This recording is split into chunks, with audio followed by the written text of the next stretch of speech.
안녕하세요. 승리한산 가족 여러분, 그리고 강성성경연구원 여러분, 오늘은 시편 139편 1절에서 12절 말씀을 나의 모든 것을 아시는 하나님이라는 제목으로 함께 말씀을 나누도록 하겠습니다.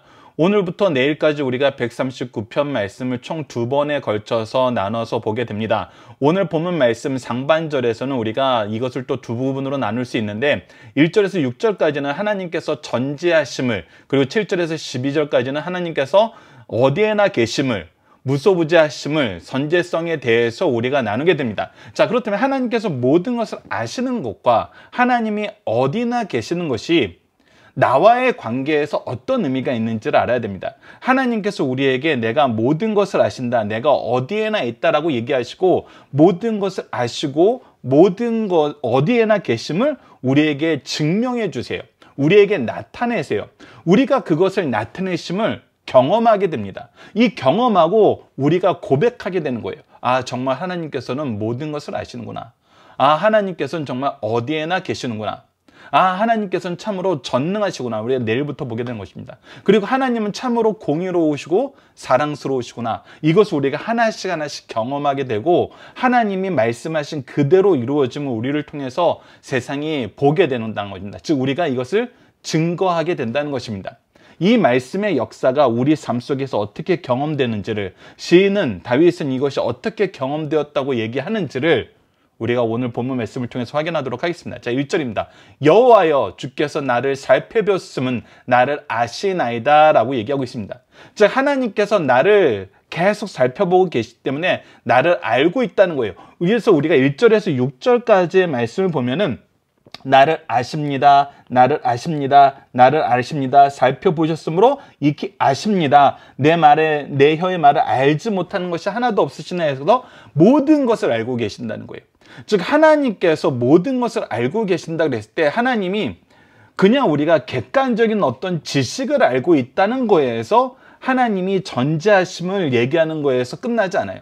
그러니까 우리가 뭔가 궁금한 것이 있고 뭔가 해결하고 싶은 문제가 있을 때 이 문제에 대해서, 이 궁금증에 대해서 해결해 줄 사람이 누구지? 이것을 우리가 이렇게 이 궁금증을 해결해 줄 사람은 알고 그 사람의 지식에 대해서 우리가 신뢰하는 것도 굉장히 좋은데, 우리가 실제로 인생을 살아보면서 정말 참된 지식이 어디에서 나오는가, 나에게 정말 알맞은 조언이, 이 지혜로운 길의 인도함이 어디서 나오냐 봤을 때는 그 분야에 대해서 가장 잘 아는 사람이 우리에게 이 부분에 대해서 가장 좋은 답을 주기보다는, 우리에 대해서 잘 알고 내가 왜 이것을 궁금해하는지 알고 내가 지금 직면한 문제가 무엇인지 알고 나에게 필요한 대답이 무엇인지 정확하게 아는 그 사람의 조언이 사실 어떤 분야를 완벽하게 다 꿰고 있다는 그 사람보다 더 적절한 조언을 주는 것을 우리가 볼 수 있어요. 자, 이것은 좀 더 쉽게 얘기하면 어떤 거냐면, 우리가 어떤 문제에 대해서, 우리의 인생에 대해서, 우리의 삶에 대해서 가장 좋은 조언은 내가 바라보는 그것을 잘하는 사람이 아니라 내가 바라보는 그것과 나를 잘하는 사람이어야 된다는 거예요. 그래서 우리가 오늘 이 다윗이 경험한 하나님에 대해서 얘기할 때, 하나님께서는 모든 것을 아세요. 창조주의 지혜예요. 지혜의 하나님이에요. 근데 이 지혜의 하나님이 무엇까지도 가장 잘 알고 계시냐면, 나까지도 나보다 더 잘 알고 계신다는 거예요. 왜? 나를 살펴보시기 때문에. 그분이 나를 살펴보시는 것을 멈추지 않기 때문에. 여러분들, 그래서 때로는 우리가 전문가의 조언보다 가족의 조언과 친구의 조언이 더 유용한 것을 우리가 때로는 경험하잖아요. 그래서 우리에게는 누구의 지식이 가장 올바르고 가장 놀랍고 가장 시의적절하냐면, 모든 것을 아시면서 동시에 나도 너무나 완벽하게 아시는 그 하나님이 나에게는 너무나 좋다는 것입니다. 자, 근데 우리가 이제 이 좋다는 거에 대해서 뒷부분에 적용하기에 대해서 살펴보지만, 아무리 가까운 부부 사이라 그러더라도, 아무리 가까운 부모 자식 간이라 하더라도 때로는 내가 감추고 드러내기 부끄러운 부분이 있고 나 혼자 알고 싶어하는 부분이 반드시 있어요. 그렇잖아요. 그런 관점에서 보면 하나님이 나의 모든 것을 다 아셔? 이것이 때로는 우리가 부끄러워지는 경우가 생길 수 있다는 거예요. 자, 이 부분에 대해서는 이 다윗은 어떻게 고백했는지 우리가 말씀을 보면서 한번 함께 찾아보도록 하겠습니다. 2절입니다. 주께서 내가 앉고 일어섬을 아시고, 즉 내가 언제 앉아야 되는지, 언제 쉬어야 되는지, 언제 일어서서 나가야 되는지 알고 멀리서도 나의 생각을 밝게 하시오며, 내가 이것을 하나님께 직접 아뢰지 않더라도 하나님께서는 이미 내 마음의 중심을 보시고 나의 갈 길을 알고 계시고 나의 방향과 나의 여건을 알기 때문에 모든 것을 밝게 하신다는 거예요. 나의 모든 길과 내가 눕는 것을 살펴보셨은즉, 그리고 내 모든 과거의 역사도 하나님께서 알고 계세요. 그래서 나의 모든 행위를 익히 하시오니, 그래서 내가 지금 왜 이런 행동을 하는지 알아요.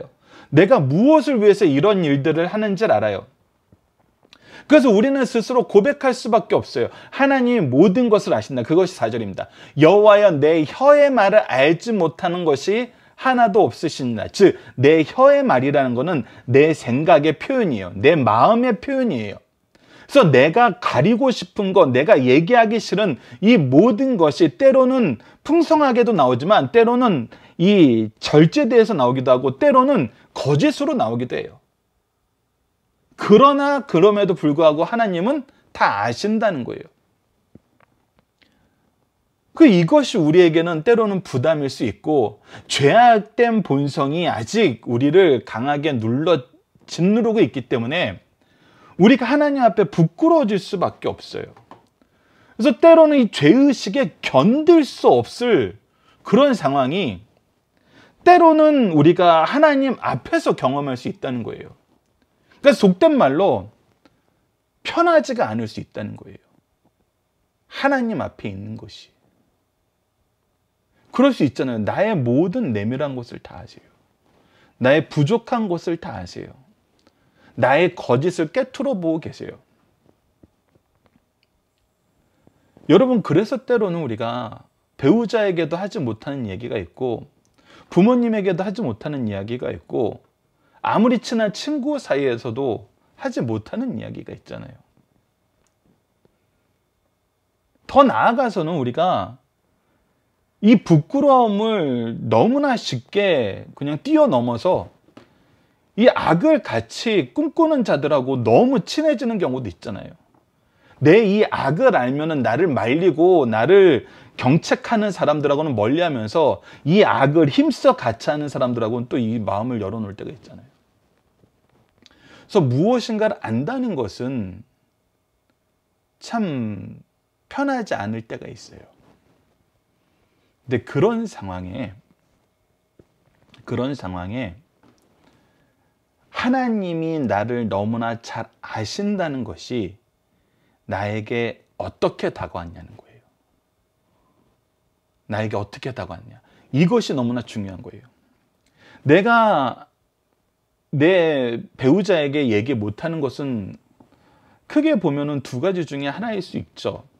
물론 세밀한 여러 가지 상황에 따라 여러 가지 있지만, 첫 번째는 앞서 얘기한 것처럼 부끄러움 때문에 너무 부끄러워서 얘기를 못하는 경우, 두 번째는 이 염려를 해결할 수 없으니까 이 염려를 혼자서 감당하려고. 근데 이 두 가지 경우에 공통점이 있는데, 부끄러움과 혼자서 감당하려는 그 두 가지 면이 상반된 의미인 것 같지만 한 가지 공통점이 있는데, 그것이 무엇이냐면, 이것은 나도 내 배우자도 내가 이것을 나누고자 하는 사람도 해결하기 너무 힘들다는 거예요. 부끄러움도 내가 극복하고 이겨내면 되는데 계속 반복해요. 이것을 내가 이겨내질 못해요. 그리고 이것을 얘기해도 뾰족한 수가 없어요. 나눠도 뾰족한 수가 없어요.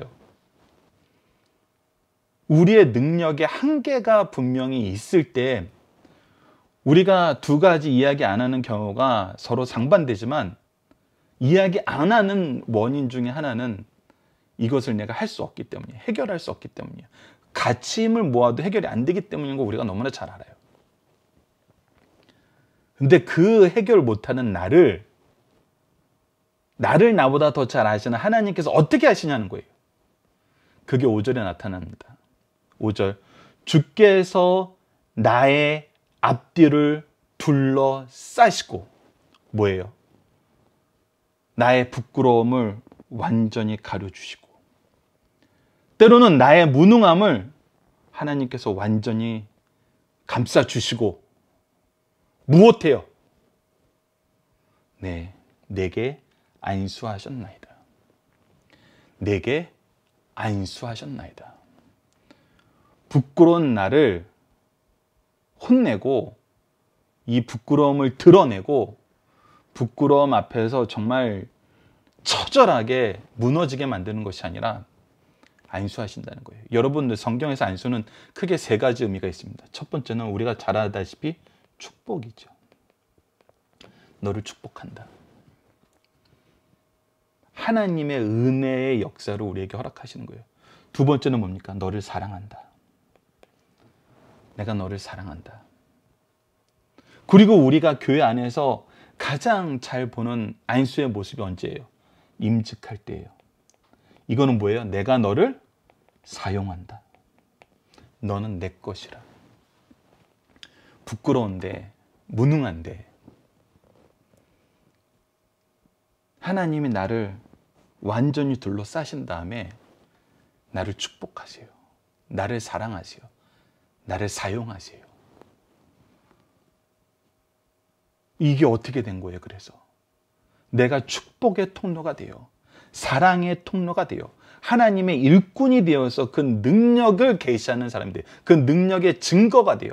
하나님의 능력, 하나님의 일하심의 증인이 돼요. 그래서 6절의 결론이 이렇게 나는 겁니다. 이 지식이 내게 너무 기이하니 어떻게 나 같은 사람을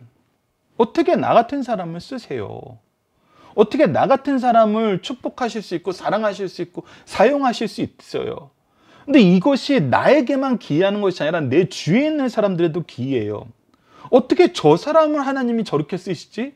어떻게 하나님이 저 사람을 저렇게 바꾸셨지? 이건 저 사람이 잘한 것도 아니고 우리 사회가 좋아진 것도 아니고 저 사람을 보는 내가 변한 것도 아닌데 하나님이 바꾸신 거예요. 이 하나님의 아심이 우리를 하나님의 은혜의 역사 안에서 새롭게 하세요. 그래서 하나님이 나를 아시는 역사, 하나님이 나를 찾아와서 나를 사용하시는 역사가, 이 지식이 너무나 기이한 거예요. 기이하다는 건 뭘래요? 일반 세상에 할 수 없다는 거예요. 일반적으로 불가능한 일이란 거예요. 나에게도 너에게도 이 세상에서는 불가능한 일이에요. 오직 누구만 가능하다는 거예요. 하나님만 하실 수 있다는 거예요. 그래서 기이하고 너무 높아서 내가 능히 미치지 못하나이다. 이건 내가 한 것이 아니라고 고백할 수밖에 없다는 거예요. 나를 본 사람들도 알아. 이거는 네가 한 거 아니고 하나님이 하신 거구나. 하나님이 정말 너를 이렇게까지 사용하시는 걸 통해서 하나님의 이 놀라운 지식을 우리가 경험하게 되었구나.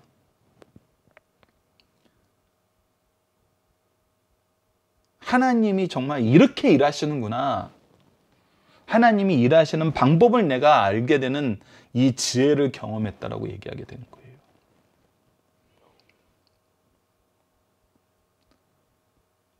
이 놀라운 역사거든요. 부끄러움이 능력으로 변화되는 것을 나도 보고 세상도 보는 거예요. 이것을 통해서 하나님의 전지하심이 나를 통해서 세상이 같이 경험해요. 나도 경험하면서 세상도 경험해요. 자, 그리고 이제 7절에서 12절을 봅시다. 이제 어디에나 계신 하나님. 자, 7절 보면은 굉장히 부끄러운 모습으로 또 시작합니다. 내가 주의 영을 떠나 어디로 가며 주의 앞에서 어디로 피하리까? 사실 그래서 이 부분은 좀 빨간색으로 표현할 수도 있는데, 이것은 이미 다윗이 이 모든 것을 경험하고 고백하는 시이기 때문에 하나님을 인정하는 그 글로 우리가 노란색으로 표현을 했습니다. 그러니까 내가 주를 떠날 수 없다는 거예요. 내가 주를 피할 수 없다는 거예요. 주님이 모든 것을 아시면서 동시에 어디에나 계신다는 거예요.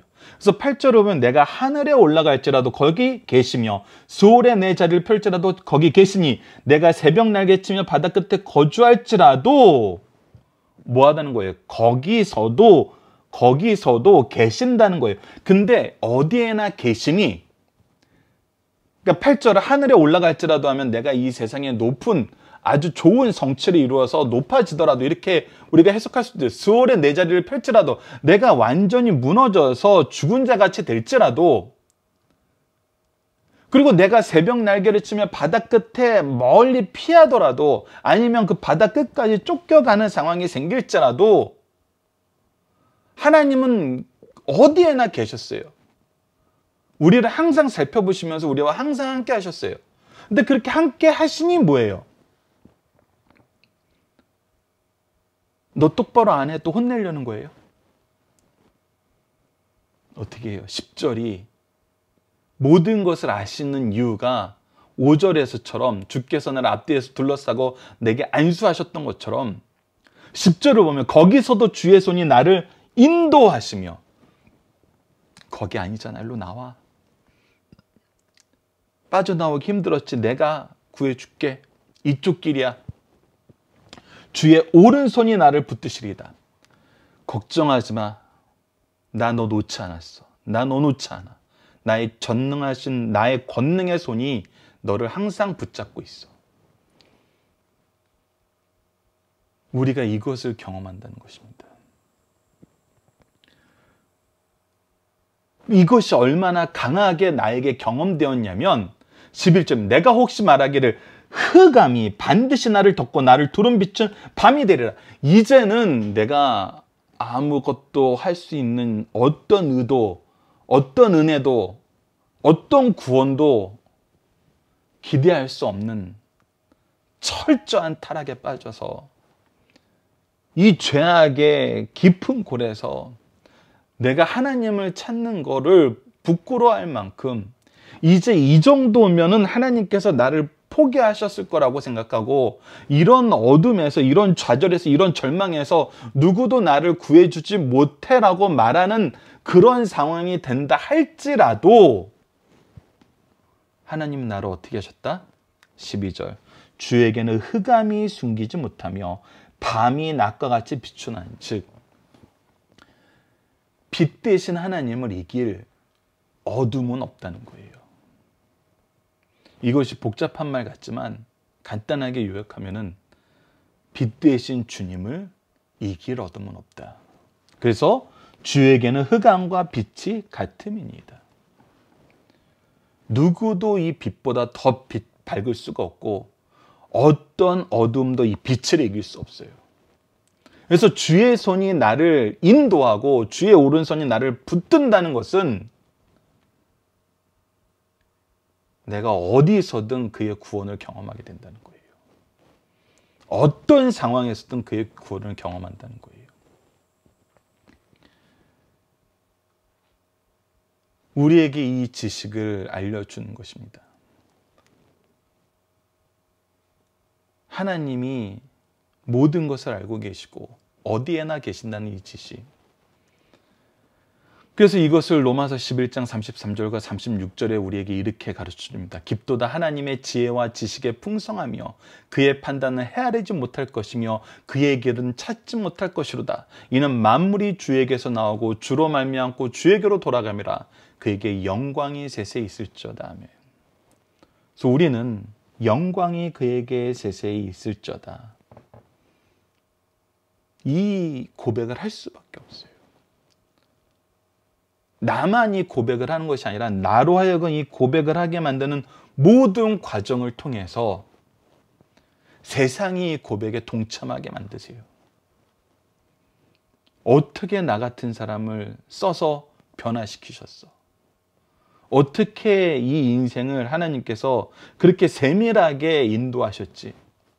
어떻게 저 절망과 좌절과 철저한 무너짐, 망가짐 속에서도 하나님은 저 사람을 인도해내셨지? 어떻게 그러셨지? 놀랍다라는 거예요. 이거야말로 하나님이 살아계시는 증거고 하나님이 역사하시는 증거고 하나님이 모든 것을 아시고 어디에나 계시고 전능하시면서 하나님의 공의와 사랑은 항상 우리에게 반드시 나타난다는 것을 인정하게 만드는 그런 역사의 경험을 우리에게 가르쳐주고 있는 것입니다. 그리고 이 경험은 누구의 경험이 되는 거예요? 우리의 경험이 된다는 것입니다. 우리의 경험이 돼요.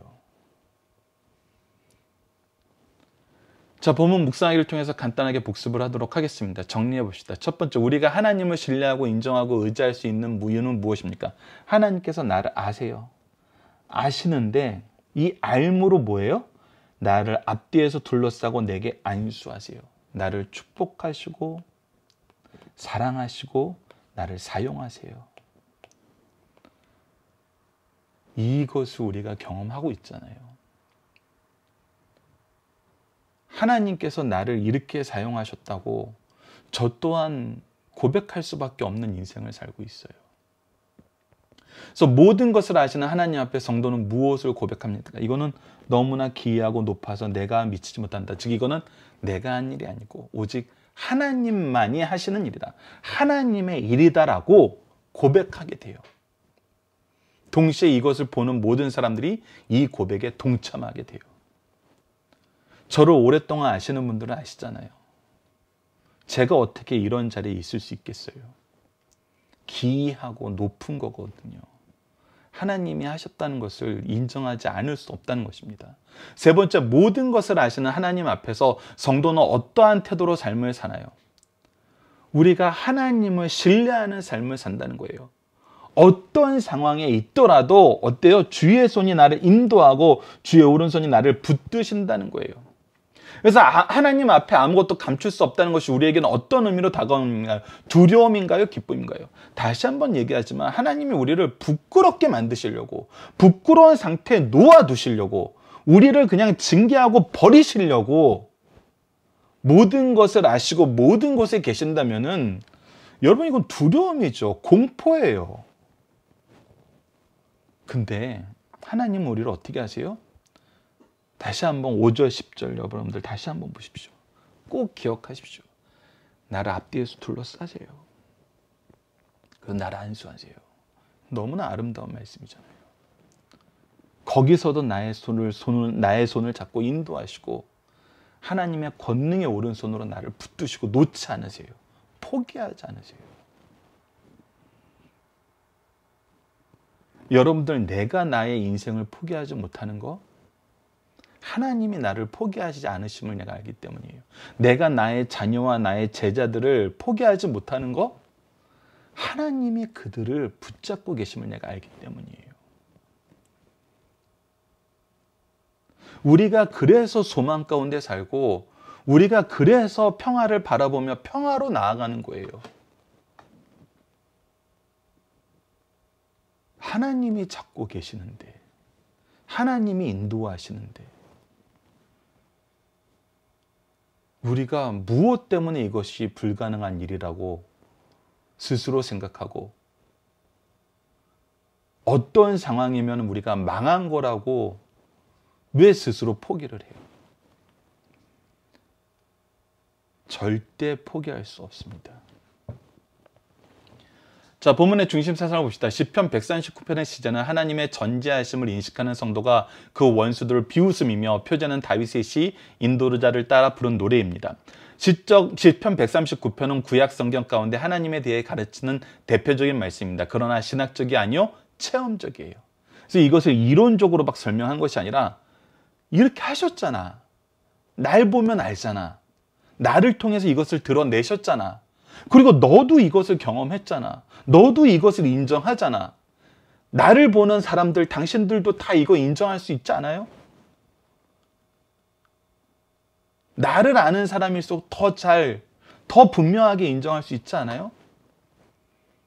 그런데 왜 우리가 이것을 못 믿고, 왜 우리가 이것을 신뢰하지 않고, 왜 우리가 이것을 기뻐하지 못합니까?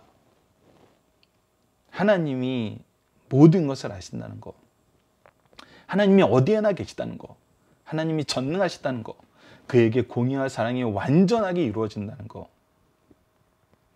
이거는 우리에게 은혜입니다. 이것이 우리의 힘입니다.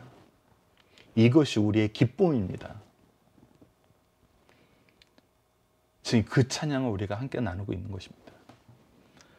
시편 모두가 아름다운 시지만 139편은 대표적으로 아름다운 말씀으로 6절씩 6절씩 4부로 구성되어 있습니다. 그것을 이제 아래에 적어놨습니다. 하나님의 전지성 1절에서 6절 오늘 본문 말씀 중에 하나고요. 그리고 하나님의 편재성 어디에나 계심이 7절에서 12절, 하나님의 전능하심이 13절에서 18절, 그리고 하나님의 공의와 사랑이 19절에서 24절, 13절에서 24절은 올해 다음 시간에 함께 나누도록 하겠습니다.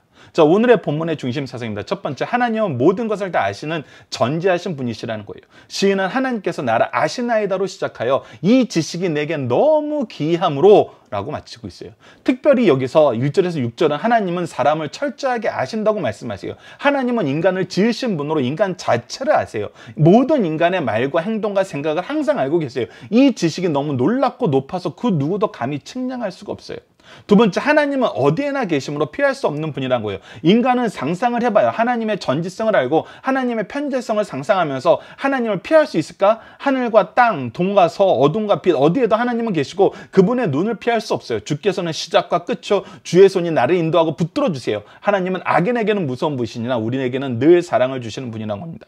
세 번째, 하나님은 나를 다 아시는 분이시오 피할 수 없는 분이라는 걸 우리가 항상 기억할 수 있어야 된다는 겁니다. 하나님은 인간들이 하는 모든 일을 알고 계세요. 그리고 하나님은 가만히 계시는 분이 아니라는 거예요. 즉 간접적으로 도와주시는 분이라는 거예요. 우리와 함께 역사하시고 우리를 위해서 일하시는 분이라는 거예요. 하나님께서는 어디나 계심으로 죄를 짓는 자나 악한 자들은 절망하게 됩니다. 동시에 겸손하고 회개하는 자에게는 위로해 주시고 능력으로 인도해 주시는 분이라는 것입니다. 자, 본문 다시 읽어봅시다. 시인은 하나님의 지식에서 무엇을 발견합니까? 앞서 나눴던 로마서 11장 33절로 36절. 깊도다 하나님의 지혜와 지식의 풍성하며 그의 판단은 헤아리지 못할 것이며 그의 길은 찾지 못할 것이로. 즉 우리의 생각 이상인 우리의 수준에서는 절대 이해할 수 없는 정말 하나님의 역사라구나라는 것을 인정할 수밖에 없다는 거예요. 그래서 모든 것이 하나님의 주권적인 통치 안에서 이루어짐을 우리는 고백할 수밖에 없어요. 그래서 사실 인간이 무엇을 하느냐, 인간이 무엇을 바라보냐, 인간이 무엇을 추구하느냐는 사실 다 헛된 거예요. 아주 사소한 것이에요.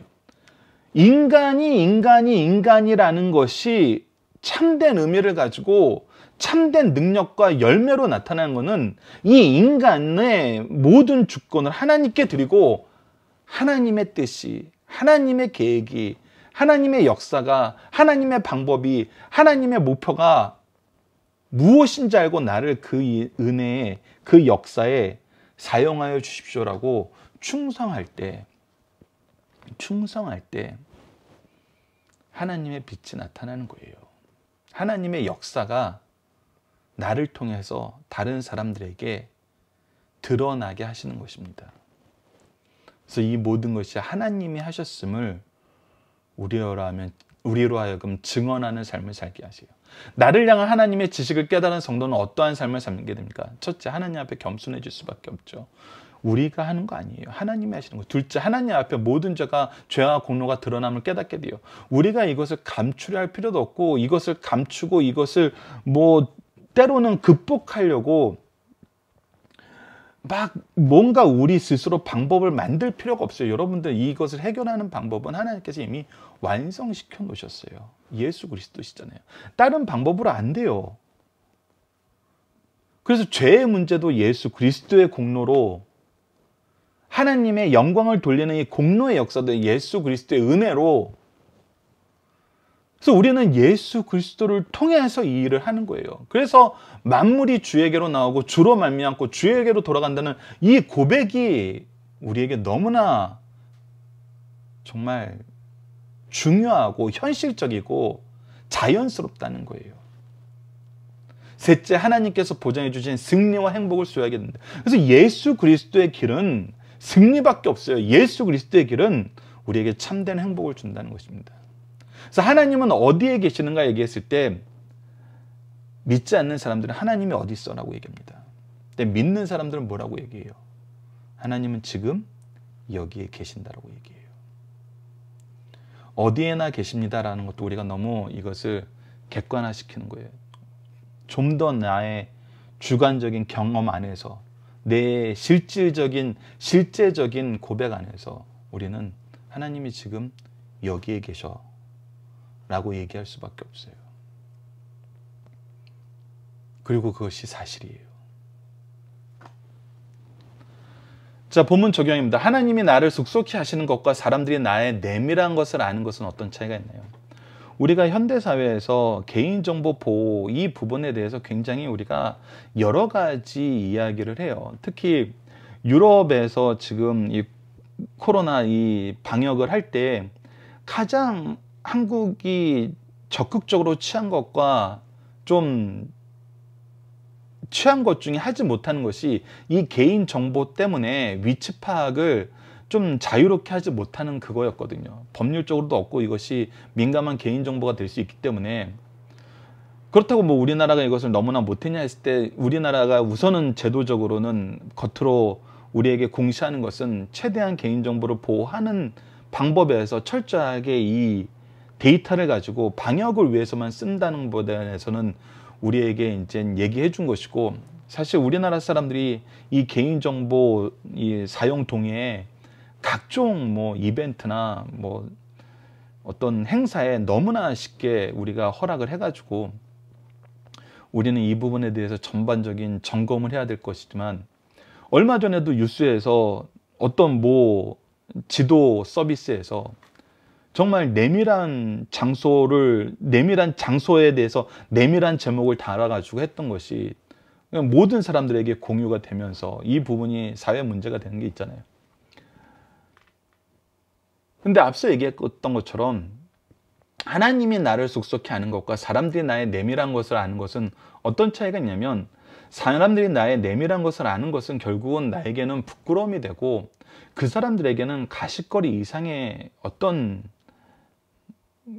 그런 의미를 찾아볼 수가 없어요. 왜냐하면 그 문제를 자기 문제로 알고 정말 나를 보호해 주기 위해서 나를 사랑하는 마음으로 그 부분을 치료하고 그 부분을 위로하고 그 부분을 위해서 함께 고생할 사람이 어디 있어요?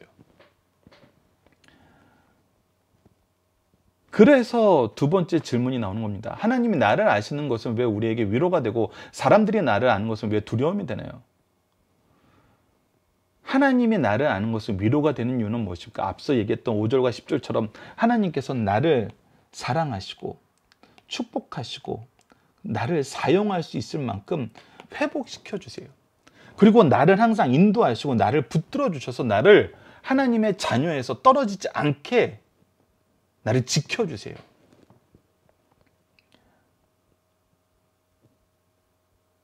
그런데 사람들은 나를 지켜주려는 것이 아니잖아요. 나를 회복시키려는 것이 아니잖아요. 때로는 나를 격리시키려는 거잖아요. 나를 비난하는 거잖아요. 부끄럽게 만드는 거잖아요. 그래서 내가 오히려 더 흑암에 빠지게 만들잖아요. 빛이 없는 삶으로 가게 만들잖아요.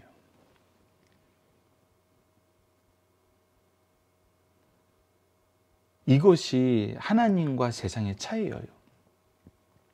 하나님은 나를 빛으로 이끄시고 회복으로 이끄시고 하나님의 은혜와 역사 안에서 영광으로 이끄세요.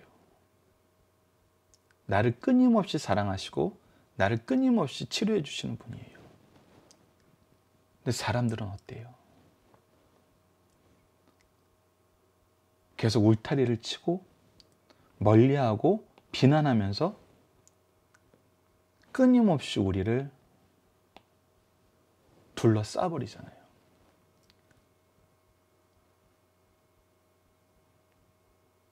그래서 우리는 끊임없는 죄악으로 오히려 빠져들게 되는. 근데 세상이 알지 못하는 건 뭐예요? 세상이 알지 못하는 건 뭐예요? 우리를 비난하면서 격리시키고 우리를 욕하면서 비난하고 그리고 이 자기네들의 생각대로 우리를 재단하고 몰아세우는 이 모든 것도 결국은 그 과정에 무엇만 나와요? 죄만 나와요. 범죄함만 드러나요. 이것이 사람들의 합의에 의해서 움직이는 민주주의가 가지고 있는, 여러분, 결국은 본질적인 한계예요. 합의를 하다 보니까 합의 과정에서 더 많은 욕설이 나오고 더 많은 저주가 나오고 더 많은 미움이 생성되잖아요. 우리가 최근 수년 내에 이것을 얼마나 많이 경험했습니까? 그래서 예전에는 미워할 제목도 안 되는 것이 지금은 그것 때문에 너무 미워요. 그런데 하나님이 우리에게 보여주신 모습은 뭐예요? 하나님의 은혜로 우리를 사랑하시고 축복하시고 사용하심으로써 우리를 교회의 일원이 되게 하시고, 교회에서 하나님의 일꾼이 되게 하시고, 이 교회에서 하나님이 부르신 소명 안에서, 직분 안에서, 은사 안에서 어떻게 해요? 하나 되게 하시잖아요. 하나 되게 하심. 교회의 하나됨. 예수 그리스도를 머리 삼은 하나됨. 참된 회복이죠. 그래서 교회는 하나님이 우리에게 보여줬던 이 두 가지 부분을 따라가는 곳입니다. 부끄러움을 가려주고 그 사람을 사랑으로, 하나님의 사랑으로, 하나님의 축복으로, 하나님의 은혜로 양육하는 거예요. 그리고 어떻게 해요? 그를 포기하지 않아요. 하나님이 그를 인도하고 있는데, 하나님이 그를 붙잡고 있는데, 하나님이 붙잡고 있고 하나님이 인도하고 있는 그 사람을 우리가 어떻게 포기해요?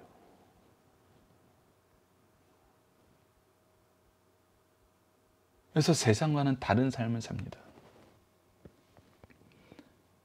그래서 여러분들 이 말씀을 좀 더 우리 삶 속에서 자세하게 돌아보세요. 우리는 아는 것 때문에 그를 격리하고 그를 비판하고 그를 부끄럽게 만드는 삶을 살고 있는가? 아니면 이 알미 그의 부끄러움을 가리고 하나님이 하셨던 것처럼 그를 사랑하고 그를 축복하고 그를 사용하고 그를 인도하고 그를 붙잡는 데 사용하고 있는가? 우리가 하나님을 닮아간다는 것은, 예수 그리스도를 닮아간다는 것은 이 알미라는 지식이 우리에게 왔을 때 우리가 하나님의 일을 하는가 세상의 일을 하는가를 통해서도 분명히 구분이 됩니다. 우리가 빛의 자녀이면 빛의 길을 갑시다. 빛의 일을 합시다. 이 말씀이 저와 여러분, 가정과 교회에 충만하길 기도합니다. 이번 주 공동 기도 제목은 어떤 상황 속에서도 주님이 주신 약속과 능력과 열매를 바라보면서 충성하는 삶을 살게 하여 주소서입니다. 오늘 본문 말씀을 통해서는 우리를 사랑하시고 우리를 위로하시고 우리를 교훈하시고 우리를 거룩하게 하시는 참 좋으신 하나님 아버지, 우리와 함께 하시고 인도하시고 보호하시고 동행하여 주심을 감사합니다. 비난과 비평과 경쟁 속에서 우리의 연약함은 두려움의 이유가 되지만 하나님 앞에 연약함은 위로와 성장과 승리가 됨을 경험하게 하시니 감사합니다. 신실하신 하나님을 신뢰하며 하나님의 일꾼으로 세상에 나가 우리도 하나님처럼 위로하며 평화의 도구로 쓰임받게 하여 주시라고 기도하는 우리 승리하산 가족 여러분들, 강성성경연구원 여러분들에게 기도합니다. 감사합니다.